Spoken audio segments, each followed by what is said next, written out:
ونستعينه ونستغفره ونؤمن به ونتوكل عليه ونعوذ بالله من شرور أنفسنا ومن سيئات أعمالنا من يهده الله فلا مضل له ومن يضلل فلا هادي له نشهد أن لا إله إلا الله ونشهد أن محمدا عبده ورسوله أما بعد اللهم صل على محمد وعلى آل محمد كما صليت على إبراهيم وعلى آل إبراهيم إنك حميد مجيد رب اشرح لي صدري ويسر لي أمري واحلل عقدة من لساني يفقهوا قولي قال الله تعالى في القرآن المجيد بسم الله الرحمن الرحيم وما الحياة الدنيا إلا لعب ولهو எல்லாம் வல்ல ஏதன் அல்லாஹ்வின் அருமை நல்லடியார்களே, புனிதமான இந்த ஜும்மாவுடைய வணக்கத்தை அதனுடைய ஆரம்ப நேரத்திலேயே வந்து வணங்கி வழிபடுவதற்கான ஒரு வாய்ப்பினை அளித்த வல்லவன் அல்லாஹ்விற்கு நாம் நன்றி சொல்லிய வண்ணமாக இந்த வணக்கத்தை தொடருவோமாக. இப்பொழுது ஓதிய இந்த வசனத்தின் மூலமாக வமல் ஹயாத்து துன்யா இல்லா லஅிபுன் வலஹு, இந்த உலகம் என்பது வீணும் வேடிக்கையும் என்று வேறில்லை என்று அல்லாஹ் திருமறை குர்ஆனிலே சொல்லித் தந்திருக்கிறார். இந்த உலக வாழ்க்கையை சொல்லுகின்ற பொழுது வீணும் விளையாட்டும் வேடிக்கையும் அன்றி வேறில்லை. அப்படி இந்த உலகத்தை பற்றி அல்லாஹ்வுடைய அருள் தூதர் ஸல்லல்லாஹு அலைஹி வஸல்லம் சொல்லுகின்ற பொழுது அல்லாஹ்வின் பார்வையில் இந்த பிரம்மாண்டமான உலகம் அண்ட சராசரத்தில் ஒரு சிறு புள்ளியை போன்றது. பிரம்மாண்டமான உலகத்தை வல்லவன் அல்லாஹ் படைத்திருக்கிறார். கண்ணுக்கு எட்டிய தூரங்கள் காணக்கூடிய அளவுக்கு விரிந்து பறந்து கிடக்கக்கூடிய இந்த உலகத்தில் இன்றைய நவீன அறிவியல் சயின்ஸ் என்று சொல்லப்படக்கூடிய விஞ்ஞானர்கள் there is no sky என்று சொல்கிறார், வானம் இல்லை என்று சொல்கிறார். வானம் இல்லை என்று சொன்னால் என்ன காரணம்? வானமண்டலத்தின் எல்லையை யாரும் இதுவரையில் கண்டுபிடித்ததில்லை, எல்லைக்கு சென்றதில்லை. அதனாலே there is no sky, வானம் என்ற ஒன்று இல்லை என்று அவர்கள் அடித்து சொல்கிறார். ஆனால் அல்லாஹ்வுடைய வேதம் சொல்கிறது லஹு முல்கு ஸமாவாதி வல் அர்த், எல்லாவற்றையும் படைத்த அல்லாஹ் தான், வானங்களையும் பூமியையும் படைத்தவர் தான், அவர் ஆட்சியாளராக அதிகாரியாக இருக்கிறார் என்று அல்லாஹ்வுடைய வேதம் சொல்லி காண்பிக்கிறது. இந்த உலகத்தை 7 வானங்களை அல்லாஹ் படைத்திருப்பதாகவும் பூமியை படைத்திருப்பதாகவும் அல்லாஹ் சொல்கிறார். இந்த அண்ட கோலங்களில், மிக பிரமாண்டமான கோலங்களில் ஒரு புள்ளியை வைத்தால் எப்படி ஒரு மிகச்சிறியதாக இருக்குமோ அதை போன்றுதான் இந்த உலகம். பிரமாண்டமான இந்த வானவெளியில் ஒரு சிறிய ஒரு புள்ளியை நாம் வைப்போமையானால் அதுதான் இந்த உலகம். ஆனால் நமக்கு பிரமாண்டமான 5 கண்டங்கள் இருக்கின்றன. ஆசிய கண்டம், அமெரிக்க கண்டம், ரஷ்யா கண்டங்கள், இப்படி ஆஸ்திரேலிய கண்டம், பிரமாண்டமான கண்டங்கள். உலகத்திலே 2 பகுதி நீரால் நிரப்பப்பட்டிருக்கிறது, ஒரு பகுதி பூமியால் சூழப்பட்டிருக்கிறது. இது பந்து கோலமாக இருக்கிறது. இந்த பிரம்மாண்டமான இந்த உலகத்திலே வாழ்ந்து கொண்டிருக்கிறோம். ஆனால் இவ்வளவு பிரம்மாண்டமான கோலங்களை, சூரியனை, சந்திரனை, நட்சத்திரங்களை படைத்திருக்கக்கூடிய வல்லவன் அல்லாஹ் இந்த உலகத்தை பற்றி சொல்கின்ற பொழுது வீணும் விளையாட்டின் வேடிக்கை வந்து வேறில்லை என்று திருமறை குர்ஆனிலே சொல்லி காண்பிக்கிறார். அல்லாஹ்வுடைய அருள் தூதர் சொல்கின்ற பொழுது இந்த உலகத்தை அல்லாஹ்வுடைய பார்வையிலே பார்க்கின்ற பொழுது ஒரு கொசுவினுடைய இறக்கை கூட சமமில்லை. அப்படி இந்த உலகத்திற்கு வல்லவன் அல்லாஹ் ஒரு கண்ணியத்தை, மதிப்பை அளித்திருந்தால் அல்லாஹ் இல்லை என்று சொல்லப்படக்கூடிய ஏனையோருக்கு, நாத்திகவாதிகளுக்கு, அல்லாஹ்வை மறுத்து வாழக்கூடிய மக்களுக்கு ஒரு மிடர் தண்ணீர் கூட இந்த பூமியை கொடுக்க மாட்டார். ஆனால் இந்த உலகத்தை பொறுத்தவரையிலும் யாரும் எதையும் எப்படி எடுத்து செல்லட்டும், சுகபோக செல்வத்திலே வாழ்ந்து செழிக்கட்டும் என்று அல்லாஹ் இந்த உலகத்தை விட்டு வருகிறார். அதனால்தான் திருமறை குர்ஆனுடைய தொடக்கத்திலே நாம் சொல்லுகின்ற பொழுது பிஸ்மில்லாஹிர் ரஹ்மானிர் ரஹீம், அளவற்ற அருளாளனும் நிகழ்ச்சி அன்புடையவனுமாகிய அல்லாஹ்வின் திருநாமத்தால் என்று சொல்கின்ற பொழுது அர் ரஹ்மான். அர் ரஹ்மான் என்று சொன்னால் என்ன? அந்த தொடங்குகின்ற பொழுது அர் ரஹ்மானிர் ரஹீம் என்று சொல்கிறோமே, அர் ரஹ்மான் அவன் அருளாளன். எப்படிப்பட்ட அருளாளன்! இந்த உலகத்தை பொறுத்தவரையிலும் நல்லவர் அல்லாதவர், பொல்லாதவர் என்று பாகுபாடு பார்க்காமல் எல்லோருக்கும் வாரி வழங்குகின்ற வல்லனானவன் தான் அல்லாஹ். அதற்கு அடுத்தபடியாக அந்த பிஸ்மில்லாஹில் இருக்கக்கூடிய அர் ரஹீம், அவன் அன்பாளன் என்று சொல்கிறோமே, அந்த அன்பாளன் தான் நாளை மறுமையில் தன்னுடைய பிரத்யோகமான நல்லடியார்களுக்கு இந்த உலகத்திலே வாழ்கின்ற பொழுது தங்களுடைய இச்சைகளை, தங்களுடைய சுயநல சேவ லாபங்களை கட்டுப்படுத்தி வாழ்ந்தவர்களுக்கு நாளை மறுமையில் அவன் அல்லாஹ் பிரத்யோகமான நன்மைகளை கொடுக்கக்கூடியவனாக இருக்கிறான். அதான் அர் ரஹீம். அல் ரஹ்மான் என்று சொன்னால் இந்த உலகத்தில் நல்லவரை அல்லாதவர் பொல்லாதவர் என்று எல்லோருக்கும் கொடுத்து விடுவான்.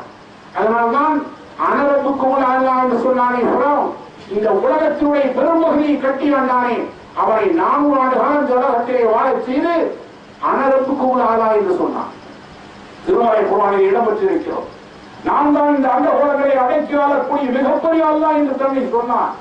அப்படிப்பட்டவருக்கு ஆட்சி அதிகாரங்களையும் கொடுத்தான், நீண்ட நாள் வாழ்கின்ற பாக்கியத்தையும் கொடுத்தான். There is no கடவுள், God என்று சொல்கிறார்களே, கடவுள் இல்லை என்று அவர்களையும் இந்த உலகத்திலே சிறிது காலம் செல்வச் செழிப்பாக வாழ வைத்திருக்கிறான் என்று சொன்னால் அவன் அருளாளனாக இருக்கிறான்.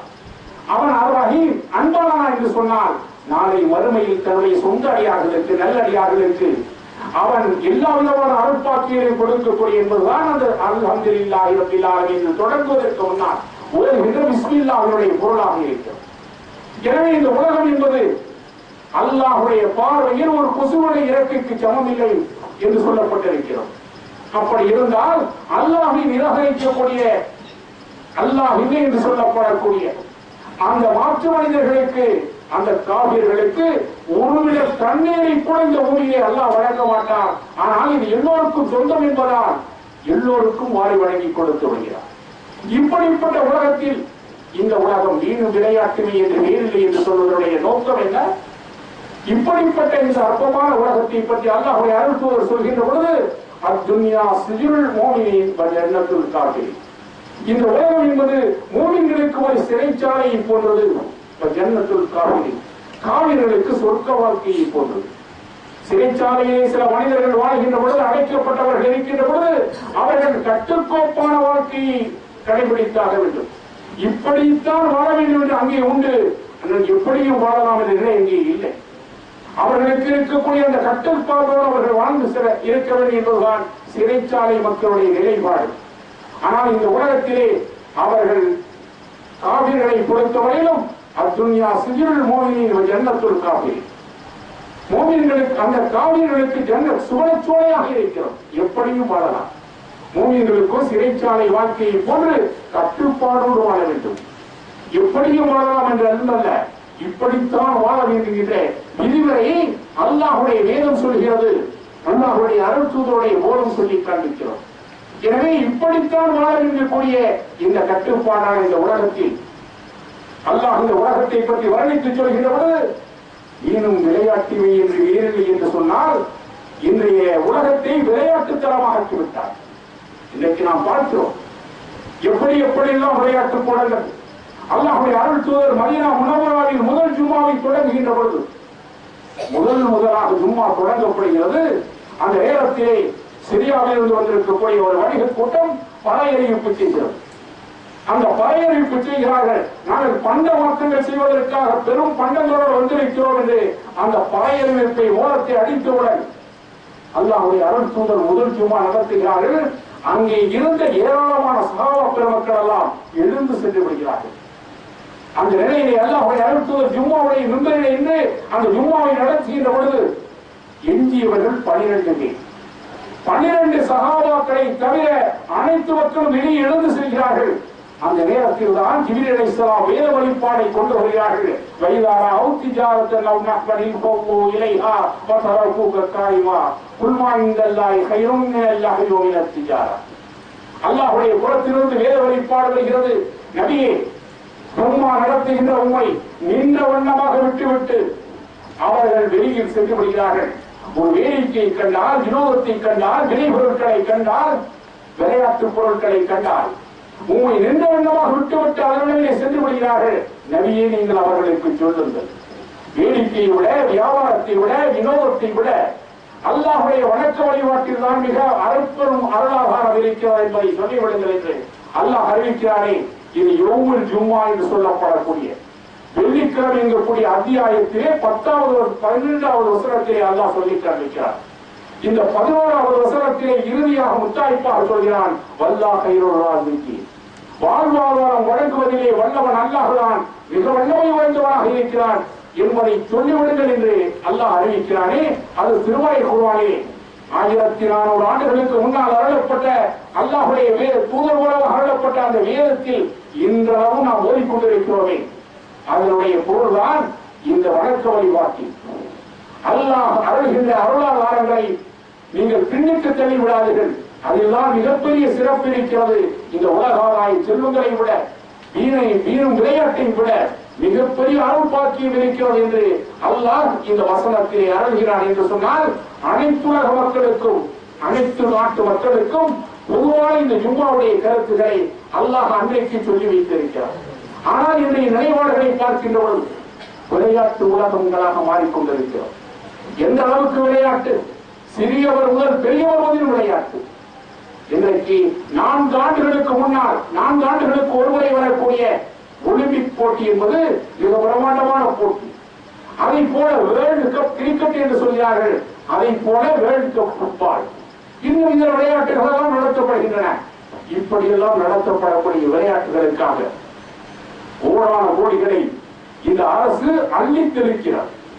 எந்த அளவுக்கு என்று சொன்னால், ஒலிம்பிக் போட்டி நடக்கக்கூடிய நாடுகளில் 4 ஆண்டுகளுக்கு ஒருமுறை நடக்கக்கூடிய அந்த நாடுகளில் செலவழிக்கக்கூடிய பணம் $10 லட்சம் பில்லியன். அதாவது இந்திய துணைக்கண்டத்தில் வாழக்கூடிய 105 கோடி மக்களுக்கு ஓராண்டுக்கான 3000 உணவு செலவுகளை அந்த 45 நாளிலே செலவழிக்கிறார். இது உலகத்தினுடைய அந்த ஒலிம்பிக் போட்டி நடத்தக்கூடியவர்களுடைய புள்ளி விவர கணக்கு. $10 லட்சம் பில்லியன் டாலர்களை அங்கே செலவழிக்கிறார்கள் என்று சொன்னார். இந்திய துணைக்கண்டத்து மக்களுடைய ஓராண்டுக்கான 3000 உணவு சாதனங்களுக்கு தேவையானவர்களை அந்த 1.5 மாத கால அவகாசத்தில் அங்கே செலவழித்து வருகிறார். இப்படியெல்லாம் செலவழிக்கிறார்களே, அது மட்டுமல்ல, இந்த வேர்ல்டு கப் கிரிக்கெட் ஃபுட்பால் நடக்கின்ற பொழுது அதற்காக பல்லாயிரம் கோடியை செலவழிக்கிறார். அந்தந்த நாடுகள் செலவழித்துக் கொண்டிருக்கிறார். இதில் என்ன இந்த மக்கள் அறிந்து கொள்கிறார்கள்? இந்த பொருளை பார்க்கின்ற பொழுது ஏதோ பெரிய சாதனை சாதித்து விடுவதை போல் சோசியல் வெல்ஃபேர் ஸ்டேட் என்றுதான் எழுதப்பட்டிருக்கிறது நம்முடைய அரசியல் சாசனத்தில். அதே அரசியல் சாசனத்தினுடைய நிர்வாகிகளாக இருக்கக்கூடிய மந்திரி பிரதானிகள், மூத்த அமைச்சர்கள், பாராளுமன்றத்திலே உள்நாட்டுத்துறை அமைச்சராக இருக்கக்கூடியவர் சொல்கிறார், இந்திய துணைக்கண்டத்தில் வாழக்கூடிய 105 கோடி மக்களில் 1/4 of the population of this country are living under the poverty line. 4/1 மக்கள், ஏறத்தாழ 28 கோடி மக்கள் living under the poverty line என்று சொன்னால் தங்களுடைய வறுமை கோட்டுக்கு கீழே வாழ்ந்து கொண்டிருக்கிறார்கள். தினசரி 16 ரூபாய் ஒருவர் சம்பாதிக்க வேண்டும். 3 வேளை உணவுக்காக 16 ரூபாய் சம்பாதிக்கவில்லை என்று சொன்னால் அவர்கள் வறுமை கோட்டுக்கு கீழே வாழ்ந்து கொண்டிருக்கிறார்கள். இவருடைய எண்ணிக்கை என்ன என்று சொன்னால் 28 கோடி மக்கள் இந்திய துணைக்கண்டத்திலே வாழ்ந்து கொண்டிருக்கிறார்கள். அதே அரசியல் சாசனம் சொல்லி காண்பிக்கிறது. என்ன சொல்கிறது? 28 கோடி மக்கள் இந்திய துணைக்கண்டத்திலே வறுமை கோட்டுக்கு வாழ்கிறார்களே, ஆனால் அரசியல் சாசனம் சொல்லுகின்ற பொழுது a social welfare state. India is a country as defined in the Constitution of India, a social welfare state. இந்திய துணைக்கண்டம் மக்கள் நலம் விரும்பும் சேவநல அரசு.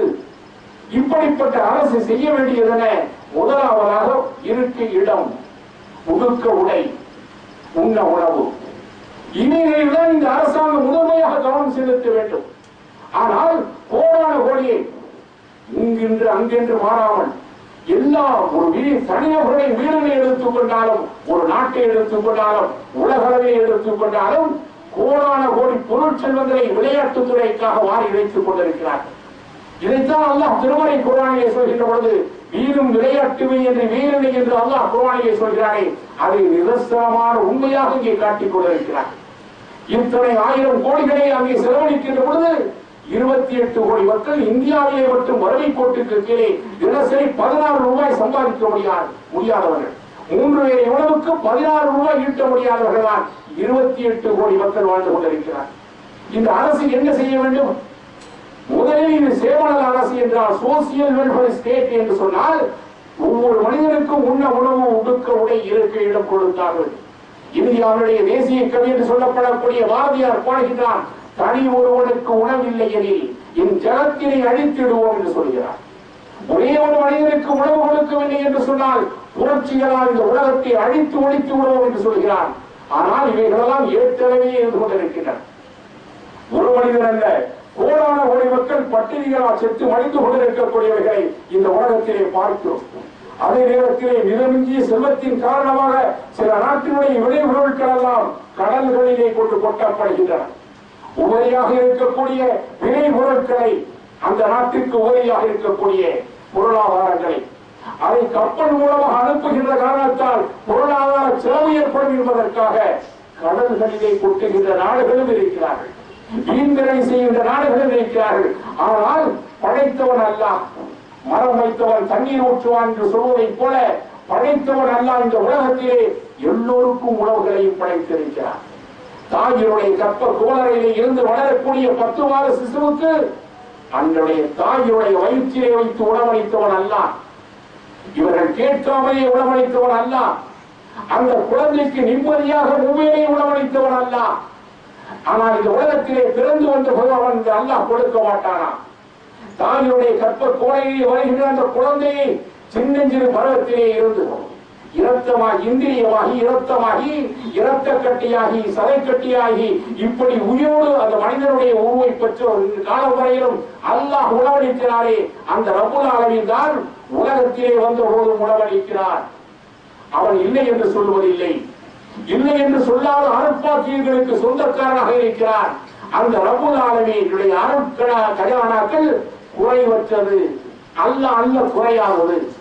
அப்படிப்பட்ட அல்லாஹ்வுடைய அருட்பாக்கியங்களை அடைந்து கொண்டிருக்கக்கூடிய இந்த சமுதாயத்தில் தான் இன்றைக்கு ஒரு சில நாடுகளிலே பொருளாதாரங்கள் வீடுவரையும் செய்து கொண்டிருக்கிறார்கள். எந்த அளவுக்கு கொட்டுகிறார்கள் என்று சொன்னால், கோடான கோடி பொருள் திரவியங்களை கடலிலும் இன்னும் அயோக்கியத்தனமான முறையிலும் அவர்கள் ஈரடித்துக் கொண்டிருக்கிறார்கள். விருந்துகளின் பெயராலே பல்லாயிரக்கணக்கான விருந்துகளை, கோடிக்கணக்கான விருந்துகளை நாசம் செய்து கொண்டிருக்கிறார்கள். எத்தனையோ நட்சத்திர ஹோட்டல்களுக்கு கீழே மனிதனால் வீசி எறியப்படக்கூடிய, எச்சி இலைகளுக்கு போட்டி போடக்கூடிய, நாய்களோடு போட்டி போடக்கூடியவர்களாம் இந்த நாட்டிலே உண்டு. மனிதன் உண்டுவிட்டு தின்றுவிட்டு வீசி எறியக்கூடிய எச்சி இலைகளுக்காக நாய்களோடு போட்டி ஓடுகிறான் சொன்னால் மனித சமுதாயம் இன்றைக்கு பல நாடுகளில் உண்டு. இந்திய நாட்டிலும் உண்டு, ஆப்பிரிக்க நாடுகளிலும் உண்டு. ஆனால் ஒரு பக்கம் செல்வம் மிதமிஞ்சி கிடைக்கிறது, இன்னொரு பக்கம் வறுமையை வாரிக்கொண்டிருக்கிறார். செல்வத்தை பற்றி அல்லாஹ் சொல்கின்ற பொழுது ஒரு சிலரிடத்திலே மட்டும் சுற்றி கொண்டிருக்க வேண்டாம் என்று அல்லாஹ் சொல்லி காண்பிக்கிறார். அதற்காகத்தான் ஜக்காத் என்கக்கூடிய தர்மத்தை அல்லாஹ் இந்த சமுதாயத்தை நடைமுறைப்படுத்த வேண்டும் என்று சொல்கிறார். இந்த உலகத்திலே அல்லாஹ் பொருளாதாரத்தை படைத்து கொடுத்திருப்பது அனைத்துலக மக்களுக்காக கொடுத்திருக்கிறார். அதை பங்கீடு செய்வதில் குளறுபடிகள் இருக்கின்ற காரணத்தால் தான் பட்டினி சாவுகள் இன்றைக்கு ஏற்பட்டுக் கொண்டிருக்கிறார். இந்த அளவுக்கு இன்றைக்கு கோடான கோடியை செலவழிக்கிறார்களே இந்த விளையாட்டுத் துறைக்கான். லட்சம் லட்சமாக கோடி கோடியாக செலவழிக்கின்ற பொழுது அதையும் அல்லாஹ்வுடைய திருவாயை சொல்லி காட்டுகின்ற பொழுது அல்லாஹ் அந்த அடியார்கள் கேட்கிறார்கள், மதுபானத்தை பற்றி கேட்கிறார்கள், சூதாட்டத்தை பற்றி கேட்கிறார்கள். அல்லாஹ் திருமறை குர்ஆனிலே சொல்லி காண்பிக்கிறார். அவை இரண்டிலும் சில நன்மைகள் உண்டு, ஆனால் பெரும்பாலும் தீமைகள் தான் இருக்கின்றன.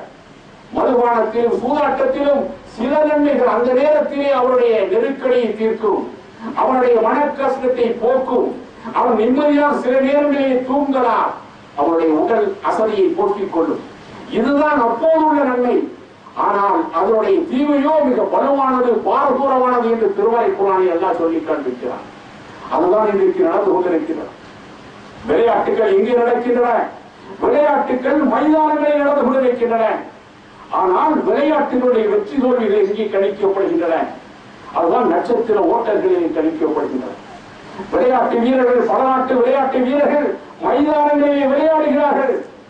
ஆனால் வெற்றி தோல்வி அங்கே பார்க்கப்படுவதில்லை. நட்சத்திர ஓட்டல்களிலே லஞ்ச லாவண்யங்கள் கையோட்டுகள் நடக்கின்றன. அதனால் தோல்வி வரக்கூடியவர் வெற்றி பெறுகிறார், வெற்றி வரக்கூடியவர் தோல்வி அடைகிறார்.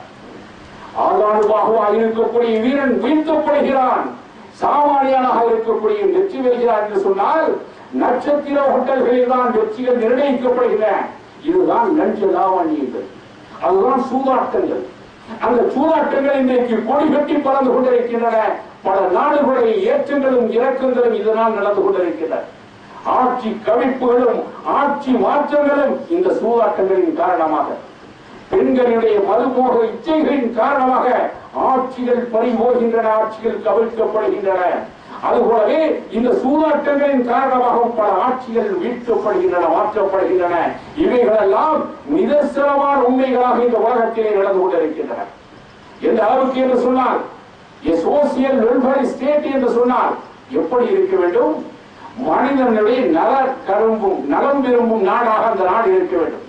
அல்லாஹ்வுடைய அருள் தூதர் ஸல்லல்லாஹு அலைஹி வஸல்லம் சொன்னார்கள், குல்லுக்கும் ராயின் வ குல்லுக்கும் மஸ்ஊலா. உங்களில் ஒவ்வொருவரும் பொறுப்புதார்கள். உங்களுடைய பொறுப்புகளை பற்றி நாளை மறுமையில் நீங்கள் விசாரிக்கப்படுவீர்கள். அல்லாஹ்வுடைய அருள் தூதர் சொல்கிறார்கள். யாரை சொல்கிறார்கள்? குல்லுக்கும் ராயின் குல்லுக்கும் மஸ்ஊலா அன் ரய்யத்திஹி. உங்களில் ஒவ்வொருவரும் பொறுப்புதாரர்களே. உங்களுடைய பொறுப்புகளை பற்றி நாளை மறுமையிலே கேட்கப்படும். ஒரு குடும்ப தலைவன் அந்த குடும்பத்தினுடைய நிர்வாகிகளுக்காக பொறுப்பாளி, பிள்ளை பெண்களுக்காக பொறுப்பாளி, கணவனுக்கு மனைவி பொறுப்பாளி, மனைவிக்கு கணவன் பொறுப்பாளி.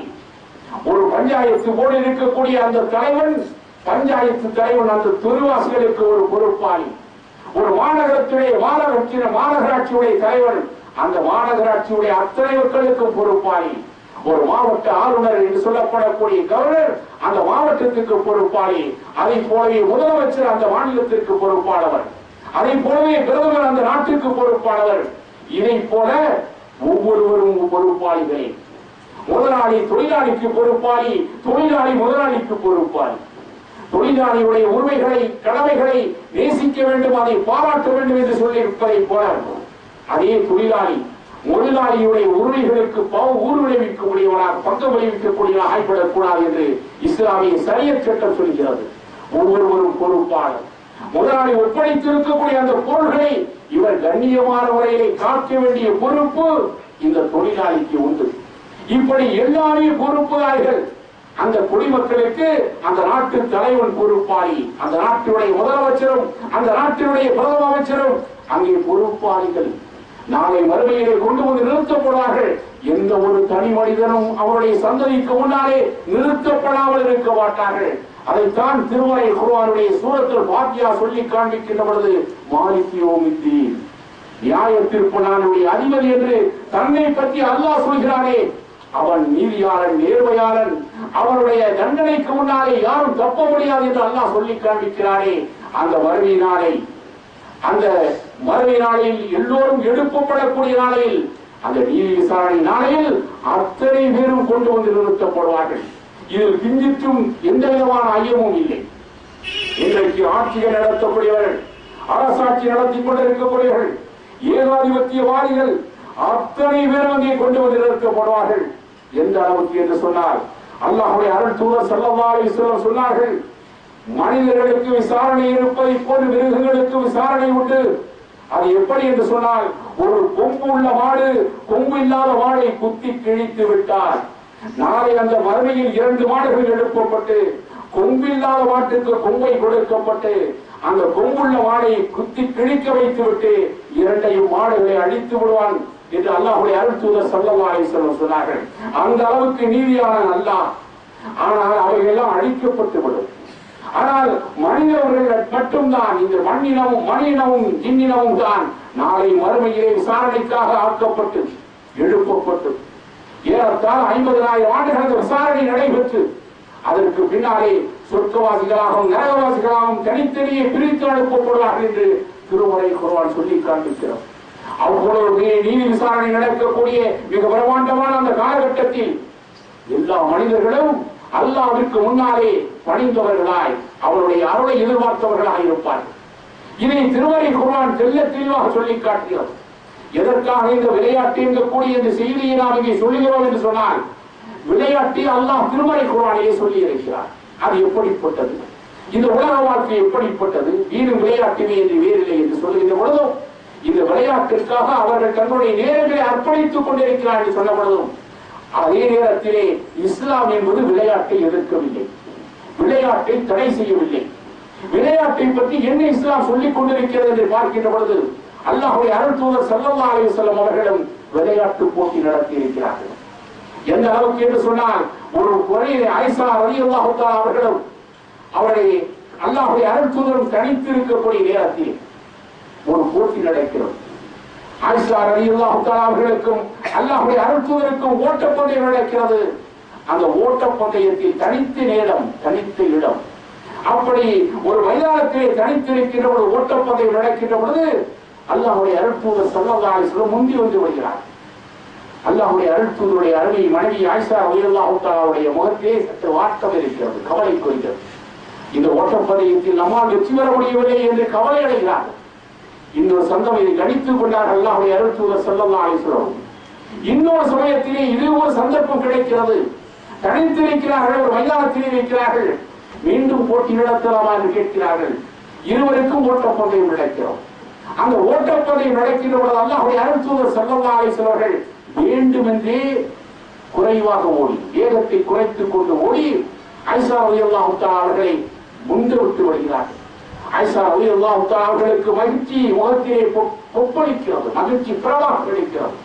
அல்லாஹ்வுடைய அருள் தூதரை இந்த முறையில் நான் வெற்றி பெற்று விட்டே நினைக்கிறார்கள். இதுதான் கணவன் மனைவிக்கு இடையில் இருக்க வேண்டிய ஐக்கியங்கள். ஒருவரை ஒருவர் புரிந்து வாழக்கூடியவர்கள், ஒருவரை ஒருவர் மகிழ்ச்சியடைய செய்யக்கூடிய காட்சிகள். இந்த வகையிலே பார்க்கின்ற பொழுது இஸ்லாம் என்பது விளையாட்டை தடுக்கவில்லை.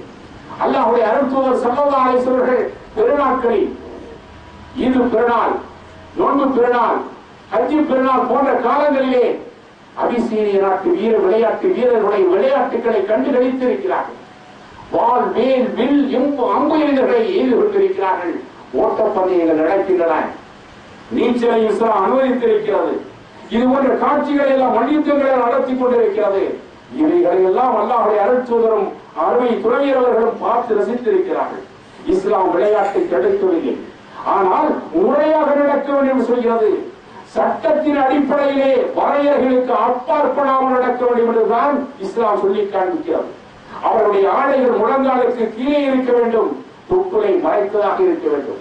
இன்றைக்கு நீச்சல் உடைகளை போன்று நம்முடைய சமுதாயத்து இளைஞர்கள் இளைஞர்களும் கூட இன்றைக்கு பாவனைகள் செய்து கொண்டு விளையாட்டுகளில் ஈடுபடுகிறார் என்று சொன்னால் இதை சரிய பொன்னியாக தடுக்கிறது. எந்த அளவுக்கு என்று சொன்னால் ஹஜ்ஜுக்கு செல்வது என்றால் கூட 50 கடமைகளை நிறைவேற்ற வேண்டும். தொழுகை, நோன்பு, ஹஜ் இவைகளை நிறைவேற்றுகின்ற பொழுது ஹஜ்ஜுக்கு செல்லக்கூடிய அந்த பெண்களை மகரமான துணையோடு கூட்டிக் கொள்ள செல்ல வேண்டும். திருமணத்திற்கு ஆகாதவர்களை துணையாக அழைத்து செல்ல வேண்டும் சொல்லப்பட்டிருக்கிறது.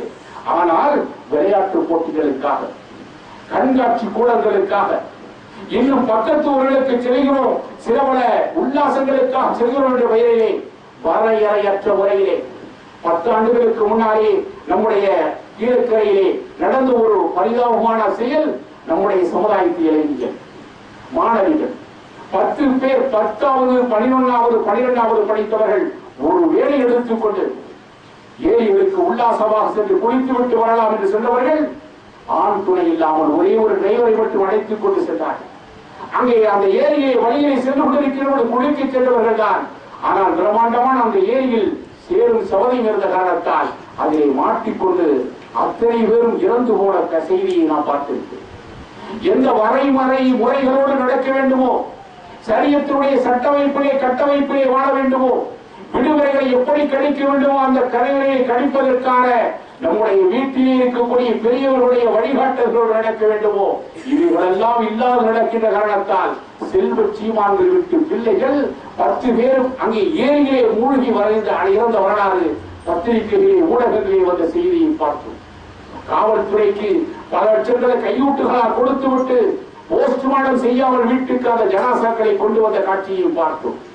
நமக்கு பொருளாதார இழப்பு அந்த அருமையான கோடிக்கணக்கான செல்வங்களுக்கு ஈடாக இருக்கக்கூடிய அருமையான அந்த உயிர்களையும் இழந்தோம் என்று சொன்னால் என்ன பொருள்? இதனுடைய பொருள் வரை சமுதாயத்துடைய வரையறைகள் வரைமுறைகள் இல்லாத காரணத்தால் இந்த விடுமுறை காலங்களில் எப்படி கழிக்க வேண்டும், நம்முடைய பிள்ளைகளுக்கு எந்த கல்வியை போதிக்க வேண்டும் என்பதை பற்றி ஒழுங்கான வரையறை முறைகள் இல்லாத காரணத்தால் அவர்கள் கட்டு தெரித்து கட்டுக்கோப்பை இழந்துவிட்டு இங்கே செல்கின்ற பொழுது உயிரிழப்பு பொருளிழப்புகளை எல்லாம் இந்த சமுதாயம் சந்தித்துக் கொண்டிருக்கிறது. அருமையானவர்களே, இன்றைக்கு நம்முடைய சமுதாயத்து இளைஞர்கள் எத்தனை ஊர்களிலே அல்லாஹ்வுடைய கிருபையால் பல ஊர்களிலே கோடை கால பயிற்சி வகுப்புகள் நடந்து கொண்டிருக்கின்றன. அது நடக்காத ஊர்களும் பல இருந்து கொண்டிருக்கின்றன. இன்னும் பல ஊர்களிலே சமுதாய சிறார்கள் வகுப்பு மாணவர்கள் பள்ளிக்கூடங்களிலே கல்லூரியை படிக்கக்கூடிய ஜமாத்துகளையும் செல்கிறார். தொழுகையை படித்துக் கொண்டு வரட்டும், அதிலே தவறில்லை, அதற்கெல்லாம் அனுப்பி வைக்கலாம். ஆனால் இன்றைக்கு கேரம் போர்டுகளிலே, செஸ் போர்டுகளிலே, இன்னும் வீரான விளையாட்டுகளிலே இந்த சமுதாயத்து இளைஞர்களை சிக்கி சீரழிந்து கொண்டிருக்கிறார். பள்ளிக்கூட விடுமுறை ஆணையை விட்டதுதான் தாமதம்.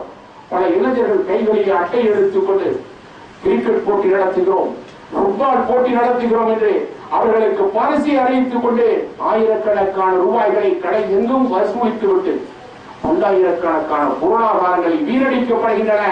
ஏப்ரல், மே, ஜூன் இந்த மாதங்களிலே இவைகள் நிதர்சனமாக பல ஊர்களிலே பார்த்துக் கொண்டிருக்கிறோம். அங்கங்கு விளையாட்டுகள், அங்கங்கு விளையாட்டு போட்டிகள் என்று குழுக்கள் குழுக்களாக ஒரே தெருவிலே 10 குழுக்கள், பல ஊர்களில் நூற்றுக்கணக்கான குழுக்களாக வந்து வீணான விளையாட்டுகள் தங்களுடைய பொன்னான நேரங்களை கோடைகால வகுப்புகளிலே, கோடைகால இஸ்லாமிய வகுப்புகளிலே படிக்க வேண்டிய இந்த பிள்ளைகள், சின்ன சிறாசுகள் இந்த விளையாட்டுத் துறைகளிலே சீரழிந்து கொண்டிருக்கிறார். வீதிகளிலே நடக்கும் போது கூட தன்னுடைய நட்சத்திர நாயகன் எப்படி மட்டையை வீசுவானோ அதை போல ஆடிக்கொண்டே செல்கிறார். தன்னை அறியாமல் ஆடுகிறார்.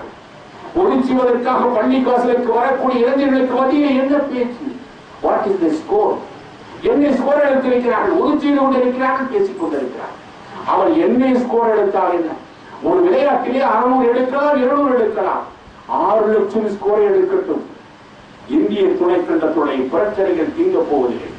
அஸ்ஸா பிரச்சனை, இன்னும் நிசாம் பிரச்சனைகள், இன்னும் பல்வேறு நாட்டு காவிரி பிரச்சனைகள், இன்னும் உணவு பிரச்சனை கொடியிட்டு பறந்து கொண்டிருக்கின்ற இந்த நாட்டிலே அவைகள் ஒரு துளியளவு கூட இவர்களால் தீர்க்க முடியாது. இந்த விளையாட்டு போட்டிகளால் லஞ்ச லாவணங்கள் நடந்து கொண்டிருக்கின்றன. ஆனால் சேவனல் அரசு என்று சொல்கிறார்கள். இந்த ஆட்சியாளர்கள் என்ன சொல்கிறார்கள்? அதோ பார், மேற்கத்திய நாடுகள் நம்முடைய வீரர்கள் விளையாடிக் கொண்டிருக்கிறார்கள். எந்த அளவுக்கு சொல்கிறார் சொன்னால், சில மனிதர்கள் பசியால் வாடிக்கொண்டிருக்கிறவர் 10 நாட்கள் உணவு இல்லை. உதாரணத்துக்காக சொல்கிறேன், 10 நாட்கள் உணவு உண்ணாமல் இருக்கிறார். அவனுக்கு கஞ்சி அன்றைக்கு கொடுத்தால் வயிறார குடித்து விட்டு நன்றி செலுத்துவார். ஆனால் நீ இன்னொரு 10 நாளைக்கு கொடுத்திருக்க வேண்டும், உனக்கு பிரியாணி வாங்கி தருகிறேன் என்று சொன்னால் இறந்து விடுவார். இவர்கள் அந்த ஆட்சியாளர்கள் சொல்கிறார்கள், அதோ போல் நம்முடைய விளையாட்டு வீரர்கள் அந்த நாடுகளிலே விளையாடிக் கொண்டிருக்கிறார்கள். இன்னும் சில நாட்களில் வெற்றி கோப்பையோடு வர இருக்கிறார்கள். அவர்கள் 1 கோடி ரூபாய் சம்பாதித்து வர இருக்கிறார்கள். அந்த 1 கோடி ரூபாய் வரும், வெற்றி கோப்பை வரும், அதற்காக நீங்கள் பொறுத்திருங்கள் என்று சொல்வதை போல இன்றைக்கு பசித்திருக்கக்கூடிய மனிதர்களுக்கு கஞ்சிகள் கூழ் ஊற்றுவதற்கு நாடியற்றவர்கள் இன்னொரு 10 நாள் சென்று பிரியாணி தருகிறேன் என்று சொல்கிறார்கள். அவர்கள் சிரித்து மடிந்து விடுவார்கள். தனி ஒருவருக்கு உணவில்லை எனில் இந்த ஜகத்திலே அழைத்துள்ள இந்த நாட்டு கவிஞர்கள் பாடினார்கள். ஆனால் லட்சம் அல்ல, கோடிக்கணக்கான மக்கள் வறுமை கோட்டுக்கு கீழே வாழ்ந்து கொண்டிருக்கிறார்கள். விளையாட்டு போட்டி முக்கியம் அல்ல, இந்த நாட்டு மக்களுடைய அறியாமை, இல்லாமை, கல்லாமை, பேதமை போன்ற ஆமைகளை அகற்ற வேண்டும். அந்த ஆமைகளை எல்லாம் தடுத்து ஆமைகளாக கூறிக்கொண்டிருக்கின்றன. இதுதான் இந்த நாட்டு மக்களுக்கு செய்ய வேண்டிய, முதன்மை குடிமக்களுக்கு செய்ய வேண்டிய ஆட்சியாளர்களுடைய பொறுப்பு என்பதை புரிந்து கொள்ள வேண்டும். எப்படி ஆட்சியாளர்களுக்கு பொறுப்பு இருக்கிறதோ அதை போல குடிமக்களுக்கு ஒவ்வொரு குடும்ப தலைவருக்கும் பொறுப்பு உண்டு. தன்னுடைய வீட்டு பிள்ளைகள் ஒழுங்கான முறையிலே தன்னுடைய மனைவிகளை பார்க்கிறார்களா? தன்னுடைய பிள்ளைகளுக்கு முறையான வாக்கு கல்வியை போதிக்கிறார்களா?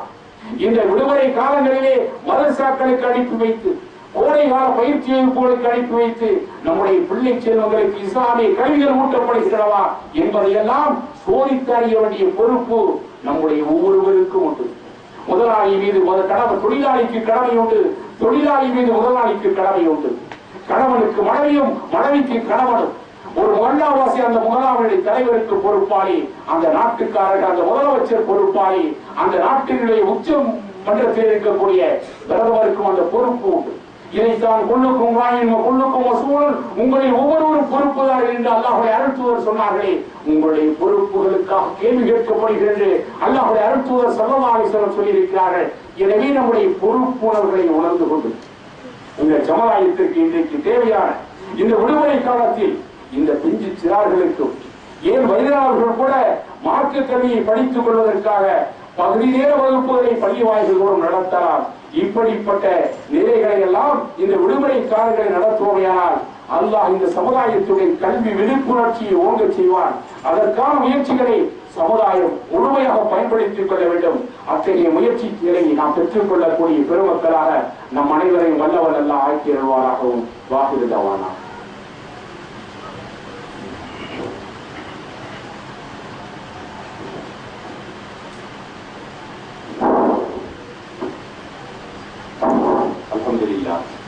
அல்ஹம்துலில்லாஹி நஹ்மதுஹு வ நஸ்தஈனுஹு வ நஸ்தக்ஃபிருஹு வ நு'மினு பிஹி வ நத்தவக்கலு அலைஹி. அன்பானவர்களே, புனிதமான இந்த ஜும்மாவுடைய தினத்தில் அல்லாஹ்வுடைய அருளின் காரணமாக இந்த வெற்றியான நிலையத்திலும் கூட அவனுடைய வணக்கத்திற்காக ஒன்று கூடியிருக்கிறோம். நமக்கு அல்லாஹ் வழங்கியிருக்கக்கூடிய எல்லா அருள் கொடைகளுக்கும் நாம் நன்றி செலுத்த கடமைப்பட்டிருக்கிறோம். ஒரு நாள் அல்லாஹ்வுடைய அருள் தூதர் ஸல்லல்லாஹு அலைஹி வஸல்லம் அவர்கள் லுஹருடைய நேரத்துக்கு முன்பாக சுமார் 9 மணி 10 மணிக்கு முன்பாக அந்த லுஹர் நேரத்துடைய தொழுகை வருவதற்கு முன்னாக மஸ்ஜித் நபவிக்கு வருகின்ற பொழுது அதே நேரம் பார்த்து அபூபக்கர் சித்திக் ரலியல்லாஹு தஆலா அவர்கள் வந்து விடுகிறார். என்ன அல்லாஹ்வுடைய அருள் தூதர் அவர்களே என்று கேட்கிற பொழுது, நான் சாப்பிட்டு 3 நாள் ஆகிவிட்டன, எனவே அல்லாஹ்விடத்திலே முறையிட்டு அவருடைய அருளாதாரத்தை பெற்றுக் கொள்ளலாம் என்று மஸ்ஜிதை நோக்கி வந்து விட்டேன் என்று சொன்னார். அபூபக்கர் சித்திக் ரலியல்லாஹு தஆலா அவர்களும், நானும் இதே காரணத்திற்காக பசியினுடைய கொடுமையின் காரணமாக வந்திருக்கிறேன் என்று சொல்கிற பொழுது, மூன்றாவதாக உமர் ரலியல்லாஹு தஆலா அவர்களும் அதை நோக்கி வந்து விட்டார்கள்.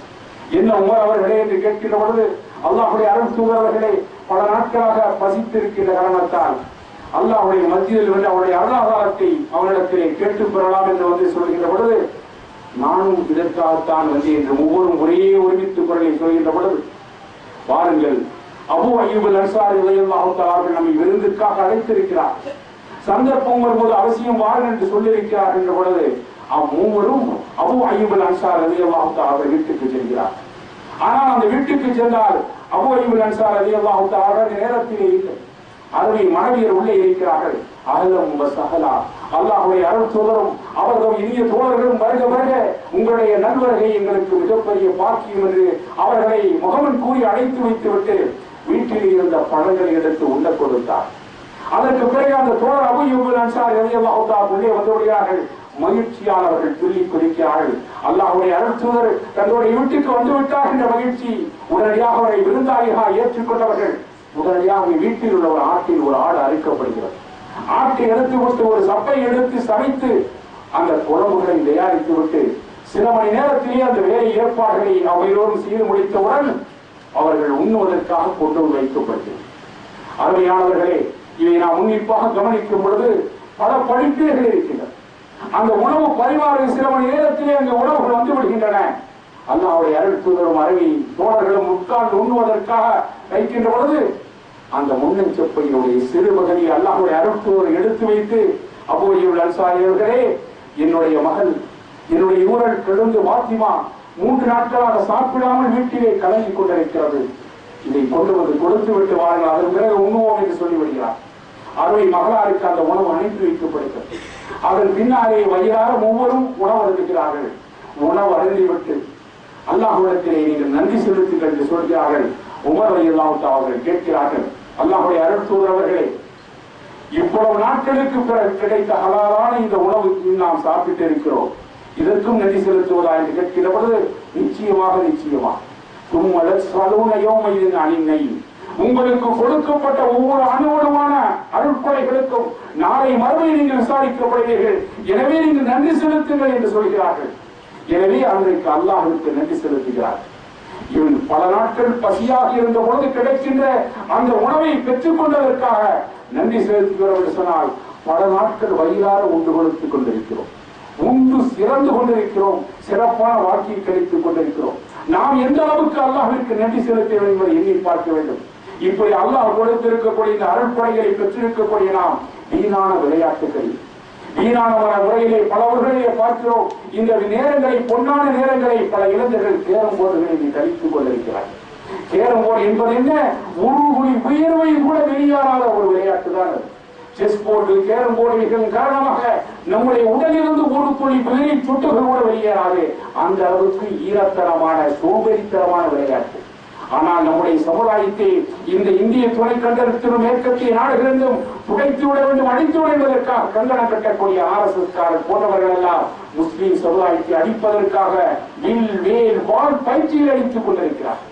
துப்பாக்கி முறையில் நம்முடைய சமுதாயம் நிறுத்தப்படுகிறது. ஆனால் நம்முடைய சமுதாயத்தில் இந்த இளைஞர்கள் வெறும் கேரம் போர்டை சுண்டி விளையாடிக் கொண்டிருக்கிறார். இந்த நிலைகளை எல்லாம் மாற்றியாக்கப்பட வேண்டும். வீரமிக்க விளையாட்டுகளை விளையாட வேண்டும் என்று இஸ்லாமுடைய சரியான சட்டம் நமக்கு கொடுத்திருக்கிறது. விளையாட்டுக்கு எதிரி நம்முடைய மார்க்கம். ஆனால் வரையறையோடு விளையாட வேண்டும். இஸ்லாம் என்பது தேய் நமக்கு எதிரான மார்க்கம் அல்ல.